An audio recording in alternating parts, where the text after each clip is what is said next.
দেখিবলৈ পোৱা গৈছে যে জাপানিজ এনকেফেলাইটিছত মৃত্যুৰ হাৰ বৃদ্ধি পাইছে আজি 19 জনলৈ বৃদ্ধি পালে আৰু এইকেইটা দিনত কেনেকুৱা ধৰণৰ সাৱধানতা লোৱা উচিত বৰ্তমানলৈকে আজিৰ দিনত আমাৰ ভৰ্তি হৈ আছে 29 গৰাকী ৰোগী আৰু এতিয়ালৈকে এপ্ৰিলৰ পৰা আমাৰ 68 ৰোগী আহিছিলে 68 গৰাকী ৰোগী আহিলে ৰোগী অহাৰ পিছত তাৰে ভিতৰত আমাৰ 19 গৰাকীয়ে মানে মৃত্যু হৈছে আমাৰ ICUত তাৰে ভিতৰত হাইয়েষ্ট নাম্বাৰ কেছ আহিছে আমাৰ কামৰূপ ৰুৰেলৰ পৰা 17টা তাৰপিছত নলবাৰীৰো 17টা দৰঙৰ 11টা বাকীবিলাকৰ কমকৈ আহিছে বৰপেটাও আহিছে ধুবুৰী আহিছে নগাঁও আহিছে বজালী আহিছে আজি 19 গৰাকী ৰোগীৰ মৃত্যু হৈছে এতিয়ালৈকে আৰু মৃত্যু হোৱাৰ ভিতৰত নলবাৰীৰ সকলোতকৈ হাইয়েষ্ট 6 গৰাকী ৰোগীৰ মৃত্যু হৈছে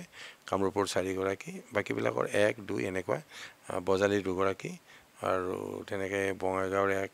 ওদালগুৰি 1 শোণিতপুৰৰ 1 গতিকে আমাৰ তাত হয় কি আচলতে যদিও আমি কওঁ গতিকে এইখিনি ৰেফাৰ্ড কেছ আহেতো ICUত গতিকে সেইকাৰণে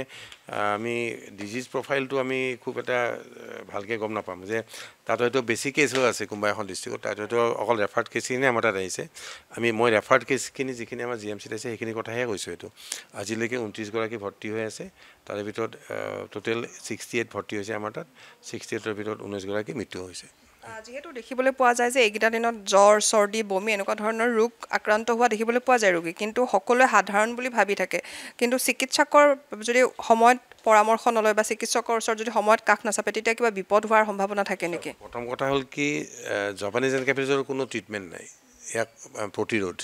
আৰু যদি কাৰোবাৰ যদি জাপানিজ এনকেফেলাইটিছ ধৰা পৰে তেতিয়াহ'লে ধৰা পৰাৰ লগে লগে যিমান সোনকালে পাৰে চিকিৎসা দিব লাগে কাৰণ যেতিয়ালৈকে নাৰ্ভ ইনভলভমেণ্ট বা নাৰ্ভাছ ছিষ্টেম ইনভলভমেণ্ট হৈ যায় তেতিয়ালৈকে তাৰ মানে উপসৰ্গবিলাক বেছি হৈ যাব নেক ৰিজিডিটি আহিব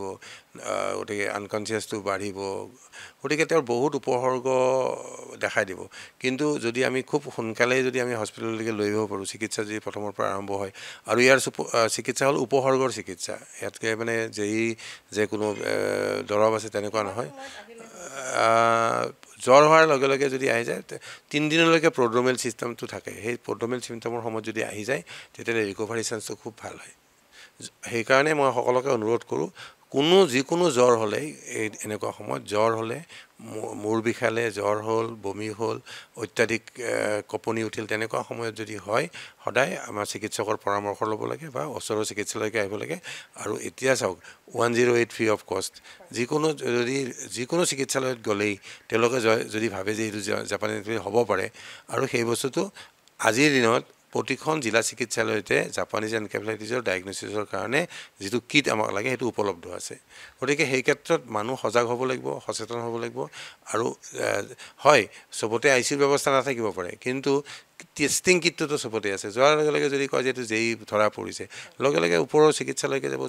মেডিকেল কলেজত আহিব নাৰ্ছিং হোমত যাব আৰু অসম চৰকাৰে নাৰ্ছিং হোমত ICU চিকিৎসাৰ কাৰণে প্ৰতিগৰাকী ৰোগীৰ কাৰণে 1 লাখ টকাৰ ব্যৱস্থা কৰি দিছে সেইটো লগে লগে পাব গতিকে তেনেকুৱা ব্যৱস্থা থকাৰ পিছত যে মানুহ ঘৰত থাকিব চৰকাৰৰ ফালৰ পৰা দিয়া আছে এইটো NHMৰ পৰা দিয়ে গতিকে এই সুবিধাবিলাক ল'ব পাৰিব লাগে নিশ্চয় দেখিবলৈ পোৱা গৈছিলে যে পূৰ্বতে যদি লখিমপুৰ ধেমাজি ডিষ্ট্ৰিক্টত চাই তাত এই ৰোগৰ আক্ৰান্ত বেছি হোৱা দেখিবলৈ পোৱা গৈছে কিন্তু এই কেইটামান দিনত আপোনালোকে কামৰূপত বেছি আক্ৰান্ত হৈছে কিহৰ বাবে হৈছে ধাননি পথাৰ নাইবা তেনেধৰণৰ ফাৰ্মৰ বাবে জাপানিজ এনকেফেলাইটিছৰ যিটো আমাৰ প্ৰাইমাৰী হোষ্ট হ'ল পিক আৰু হিৰইন বাৰ্ড গতিকে এই বস্তুটো এনেকুৱা সময়ত আমাৰ চবৰে ধাননি পথাৰৰ ওচৰত থাকে আৰু ইয়াৰ যিটো মস্কুইটো কিউলেক্সৰ যিটো ভেৰাইটি সেই ভেৰাইটিটো সদায় ব্ৰিড কৰে ধাননি পথাৰত যে অসমত গাহৰি হ'ল প্ৰাইমাৰী হোষ্ট আৰু এইটো হ'ল জাপানিজ এনকেফেলাইটিছ মানুহে যে পায় এইটো স্পিল অভাৰৰ পৰা পায় যেতিয়া মানে গাহৰি কামোৰা মহটোৱে যেতিয়া মানুহকো কামুৰিব আৰু তেতিয়াহে মানুহৰ জাপানিজ এনকেফেলাইটিছ হ'ব পাৰে সেইকাৰণে মানুহে সাৱধান হ'ব লাগিব আৰু পিগাৰী যদি কাৰোবাৰ আছে পিগাৰীৰ পৰা যদি মহৰ উৎপত্তিস্থলৰ তেওঁ ব্যৱস্থা ল'ব লাগিব আৰু লগতে আমাৰ যিটো NVTCPৰ তৰফৰ পৰা নিশ্চয়কৈ ব্যৱস্থা লৈ আছে জিলাই সেই ব্যৱস্থাখিনি অলপ ভাল ফলপ্ৰসূভাৱে মানে মনিটৰ কৰিব লাগিব